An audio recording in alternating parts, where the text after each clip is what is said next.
Hello and welcome to Balanced Existence. Today is day 4 out of our 31-day series that I am recording in December 2025. But of course, whenever you find it, this is a timeless message for you.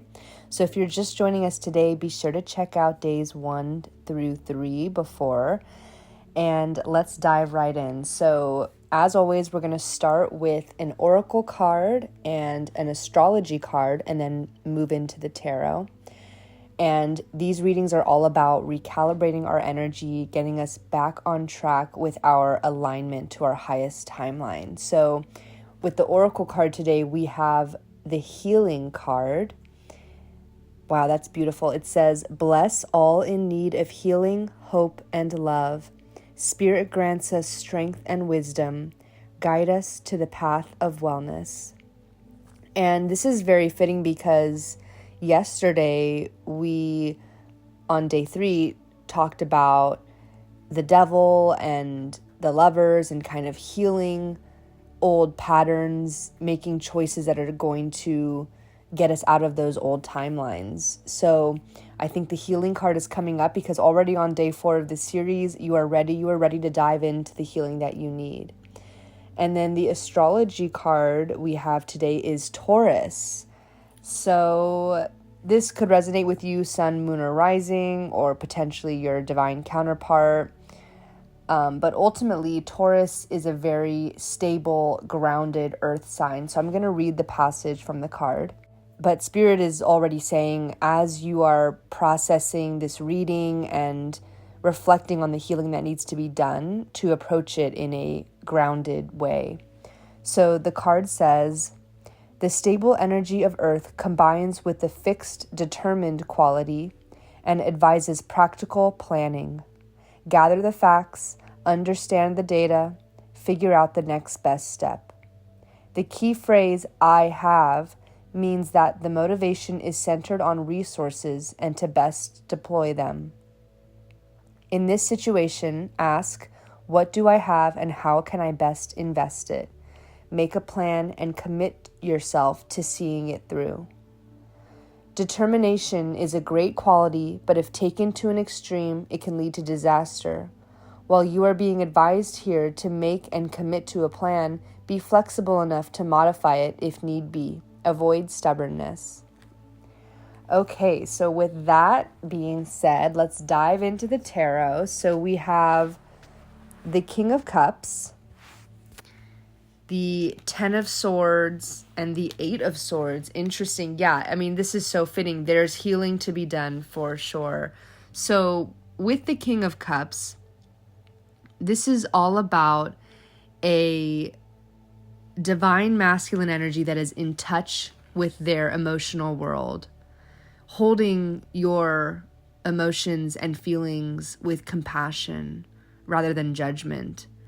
So you are, through this healing process, stepping into emotional awareness, emotional maturity, emotional vulnerability, and openness. This is the version of you that doesn't get swept away or dysregulated or controlled by their emotions, but is able to sit and reflect and allow space for it in a healthy, mature way. And with the 10 of Swords, so we are definitely feeling this exhaustion, feeling like we've carried these burdens and we quite literally can't take another step forward. Whatever cycles you're closing out here, be it emotional dysregulation or reactivity or any other kind of healing that you are specifically going through right now, this cycle has reached its end. This is a final page of a chapter, and there's really no going back. So even if you are in a period of collapse, in previous readings in this series, we talked about the 10 of Wands. This is also coming through to me right now as it may connect for you. But this feeling of being overburdened, and I'm getting that same energy coming from the 10 of Swords of just feeling like you can't take another step. your body is just exhausted, burnt out, overwhelmed. You may feel like even the healing process in itself is daunting and exhausting. And with the Eight of Swords, this is talking about that mental cage that you may have yourself in, especially following some kind of burnout or even heartbreak. So you may be stuck in this narrative of your past, of all the things you need to heal from and all of the wrongdoings you've encountered. And the Eight of Swords, of course, points to how we are trapping ourselves, but it's not truly us being trapped. And how we're not truly stuck, but we're just scared or, feeling that fear that prevents us from moving forward. And Spirit is saying to allow this period, right? I mean, when we pull these heavier cards, it's natural for us to want to feel like, okay, when am I getting out of this? Like, let's be done with this. But as we learn to appreciate all phases of our journey and, in the spirit of healing, really allow the journey for what it is, allow this process of integrating, doesn't mean you're not broken or, there's nothing wrong with you just because you are going through this period of difficulty or burnout or heartbreak. You simply are on a healing journey. You are meant to be integrating all that you've learned, all that you want to become, and allowing yourself to, in divine timing, step into the embodied version of your healed self. But it's not about that outcome as much as it is about the journey, right? This isn't just a destination of healed state that we want to reach. This is about being devoted to the process and the journey of healing, allowing ourselves to sit in the discomfort and not to want to run away from it or, rush out of it. But with the 10 of Swords and 8 of Swords, I mean, you are right on the brink of stepping over that line, stepping through that portal into the next phase. But before you get to that other side, Spirit is asking you to be honest with yourself. This isn't about being perfect or, healing in this perfect way. This is about being completely honest and raw with yourself and allowing space and compassion for that. I think there's no coincidence that we started off this reading with the King of Cups, because as difficult and heavy as the energies you may be navigating through, the King of Cups is reminding you that you are in that divine masculine, that healed masculine that is in touch with their emotions. You have that within you. You can tap into that at any time. And that's the part of you that's going to be leading you through this healing. And even with the Taurus sign, I mean, you've got this grounded energy that's the overarching energy. This is about that stability, that support, that feeling of safety, so that you can take a practical approach. And Taurus is also about kind of slowing down, allowing yourself to rest and to nourish yourself. Taurus is all about the five senses. It's ruled by Venus. So there is a lot of beauty and sensuality associated with this sign. So allowing yourself that nourishment while also taking that practical approach and following the routine you need to follow and working towards that safety and stability that you seek. But with the Taurus sign here, as well as the King of Cups, I mean, this is about prioritizing and nurturing your nervous system too, like your body, your emotions, so that you can feel that grounded energy that is stable from within, not just because of external circumstances working out. So let's see what else we can pull here. We've got the 8 of Cups and the 8 of Pentacles. Wow. Okay, so we have 3 8s in a row. That is very significant here. So we've got the 8 of Swords, 8 of Cups, 8 of Pentacles. Wow. I've never gotten 3 8s in a row in a reading.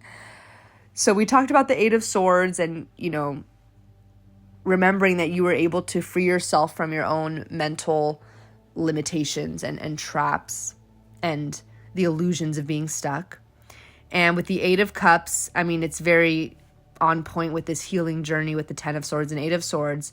The 8 of Cups is about being able to walk away from that old timeline. Whatever is emotionally draining you, the King of Cups is that empowerment that tells ourselves, that has a deep knowing that I don't have to stay in this suffering. And when you realize that, you have that strong empowerment to walk away from those patterns or dynamics or identities or narratives that no longer resonate with this new healed version of you. The 8 of Cups, shows this cloaked figure walking up a mountain, and the 8 cups are stacked, forming like an archway that they're walking through. It's like walking through a portal. And I really do love this card. I know the 8 of Cups has kind of like a heavy or somber energy to it, but I personally love this card because it's that moment where you carry on, you continue on up the mountain, up on your journey, because you recognize in full knowing that what's behind you is simply not meant for you anymore. It doesn't resonate or align with the highest timeline that you're destined towards. And to have that bravery to walk away from those old patterns, I think is a beautiful transformative card. And I also want to talk about, of course, 8 in numerology, because it is very much a transformational symbolism. And specifically, 888 is a symbol of regeneration, walking through a gateway and rebuilding your life from a new foundation and reaching that abundance after healing and getting into spiritual alignment. And it's also about karmic completion. So I just think that the 8 and the 8 of Cups is such a powerful symbolism because, again, Spirit is confirming to you that the healing you're doing is working. I recently released a video, not as part of the series, but before I started the series, called Your Inner Work is Working. And this is exactly what we've been talking about. Like, this is confirmation that you're working on yourself and it's working. Like, you're doing what you need to do. And that alone should bring you so much joy and empowerment moving forward on your journey. Even in those 10 of Swords and 8 of Swords moments, even in the 8 of Cups moments, if it feels really like negative or somber or sad, like, of course there may be things to grieve as you leave an old timeline and move on to a new timeline. There's parts of you and parts of your external surroundings and environment and circumstances that won't be able to come with you. And of course we want to leave space to grieve that. We want to, leave space for that emotional awareness and vulnerability, again, with the King of Cups. But this is such a powerful shift, and it's full of so much empowerment. Like, you really can't deny or fail to recognize that. It's so clearly in front of us as Spirit is showing us how strong we are and how far we've come in our inner work. And this is a new timeline that is being stabilized. The number 8 is about balance. It's the infinity sign, right? It's about abundance. So this power and success and achievement that we are stepping into as we achieve our highest potential, it's all there. It's all right in front of us. Spirit is is so clearly communicating this to us. So let's move on to the Eight of Pentacles and talk about that. So the Eight of Pentacles is all about the work we do, the discipline we do. I mean, this is an earthy sign with the Pentacles, which is bringing me back to the Taurus sign. These are very much linked. So we've got the discipline to form those new habits, to learn that new skill, you know, the repetition of it all. This is the inner work. This is the, it's like training new emotional muscles, right? Like as you learn to process things from a place of more emotional maturity, or as you learn to not be as reactive, whatever it is that you are identifying with right now, you know, when you reflect on your healing journey and what your top priorities are, which Spirit is also saying, like, if you generally know that you're healing, but you haven't really sat down and journaled and reflected and meditated on exactly what it is that you need to heal, and not in a way where you're just retelling the stories of past wounds and hurts and traumas, but in a way that you are getting really clear, like tuning into your body, tuning into your emotions. And of course, our mind is part of that healing process. We want to know, what are we thinking? What are we narrating? You know, what are those thought patterns we need to overcome? But it's deeper than that. It's also about the beliefs that we feel in our core, in our body, like on a somatic level. Spirit is recommending that you take that time to reflect on, what is my healing journey about at this time? Because we're always going to be healing in some way. And if you're listening to this, you've likely been on a healing and spiritual journey for quite some time. And it's an evolving journey, right? I mean, from one year to the next, maybe even from 1 month to the next, it's not going to be the same. And we've definitely got themes of transformation here. So Spirit is, again, guiding you to check in with yourself and check in about, what is your healing about at this time? Because that Eight of Pentacles is all about, you know, that refinement of what we're working towards. And to achieve that, we need to know, you know, what is our purpose here in our healing? What are our goals? What are our feelings? You know, what is our state of being at this time? To really know yourself so that you know where you're at and where you're going. So, specific examples of what I'm getting from this Eight of Pentacles in terms of like the action steps, the work, you know, the habits, the routines, whatever that you're doing as part of your healing journey, is I'm getting things like journaling, of course, and meditation, therapy, and just overall making healthier choices. Maybe you are, in terms of your physical health. I recently did a special extended reading where we did an energy update on each of the 7 facets of life, which included health and wellness, which is your physical health, your mental health, and physical health can be sleep, nutrition, fitness. I mean, there's so many ways that you have opportunities to grow and heal and, you know, prioritize your transformation. So there could be something about your routines, something about those facets of life. If you haven't already checked out that video, I definitely recommend it. It's the longest video I've done on this channel so far.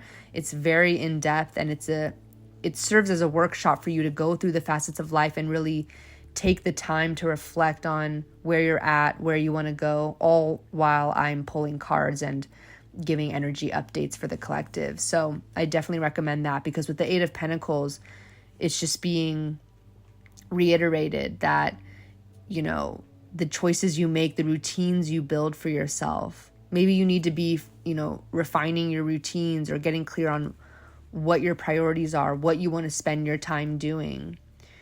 You know, just having that self-awareness is what allows you to, you know, intentionally impact your conscious behaviors. So, this is so powerful.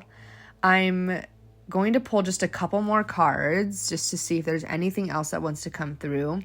We have Four of Cups and the Queen of Pentacles. Wow. Okay. Yeah. So Four of Cups, again, like if you're having these moments of feeling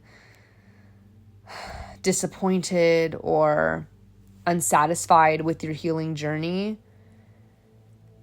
I mean, we have the King of Cups and the Queen of Pentacles. So we have the water and the earth, and then we have the king and the queen. I mean, we have this duality of masculine and feminine, and that groundedness versus our emotional depth. And the Four of Cups may very well be an experience that you are going through, especially after the 10 of Swords, 8 of Swords, 8 of Cups. I mean, these are heavier energies. So it's going to take time for you to kind of rewire those habits of feeling in those more negative states or lower frequencies. If you've spent a lot of time on this journey, undergoing whatever traumas or heartbreaks or betrayals or any kind of pain or suffering, whatever it is that you're healing from, whatever wounds, when you stay in that energy or when you undergo that suffering for a long time, then your body and your mind kind of gets used to being in this Four of Cups state, which is,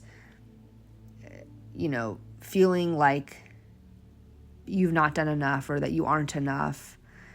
But of course, on the Four of Cups card, I mean, this person's looking at their 3 cups, feeling discouraged. And there's a 4th cup being handed to them from the clouds, but they're not always seeing it. They're kind of just focused on the 3 cups and their negative state of mind. So again, the reminder is that it's okay to sit in this feeling, but we don't want to be stuck there, right? We do want to take those action steps to heal and, take that decisive action. So again, allow the stillness, allow the time of detox from overstimulation, detox from overgiving, detox from emotional noise. Whatever it is that you're healing from, allow that time to rest, allow that time to recalibrate, allow yourself to slow down, take that pause. Heal your heart. You are the sovereign being. You are the empowered co-creator of your life. So you get to choose the pace that you heal, and you get to choose peace. You get to choose the silence that you need. Whatever it is that you need, you get to provide that to yourself. That is your power of choice, power of free will, power of intention, the power of the direction towards healing that you have chosen. And so with the Queen of Pentacles, again, I mean, this is just this beautiful grounded energy, very connected with the sign of Taurus, grounded, nurturing, generous, but not self-sacrificing, right? Like in a balanced way. She's trustworthy and she trusts herself. She's, set the appropriate boundaries. So she's grounded in herself. She's safe within her body. She's healed. She's calm. She's stable. But she continues to grow and she's continuing towards abundance more and more. This is the integrated, healed self here. And of course, like I said before, this isn't just about a destination or an outcome of being healed. This is, of course, about a journey. But Spirit is pointing out the beauty of the earth sign of Taurus and Queen of Pentacles, the earth energy, the body wisdom, the somatic wisdom of knowing your body. And then, of course, like we talked about in the beginning, the resourcefulness of the Taurus card, of being able to learn and grow on this journey and to be able to integrate it into your body so that you show up. When we talk about being embodied, I mean, that's what this is. It's You take the resources, you take the learnings, you process it, you form those habits, and then you make them a part of how you show up every day, such that it's second nature. It's second nature to recognize your emotions in your body. It's second nature to journal or meditate or do the things that are going to fuel or feed your soul. That's when you show up embodied. So, in summary, we're being called to soften, slow down, rebuild, and heal in a steady way that matches the pace that feels good to you. Even if you don't see it, even if you feel discouraged, know that it's coming. It's not even coming, it's here. Like, you're already in it. You're already in the healing journey. And even if you don't see proof of it, Spirit is reminding you that you will. You will see it manifest in your external circumstances, in the way you feel, in the way you show up, and in the way that you receive your surroundings, like the way that you receive your external world. So this is such a beautiful journey you're on. I hope that you got something valuable out of this reading. You know, you are relearning and rebuilding and stepping into this empowered, highest version of yourself who is stable and self-sustaining and has released the old pain. And it's just such a beautiful, grounded energy. So I hope that, you know, you are feeling as empowered as Spirit is guiding you to see through these cards. And I'm going to leave the reading here. Thank you so much for listening. Be sure to join us tomorrow for day 5, and I will see you there. Bye.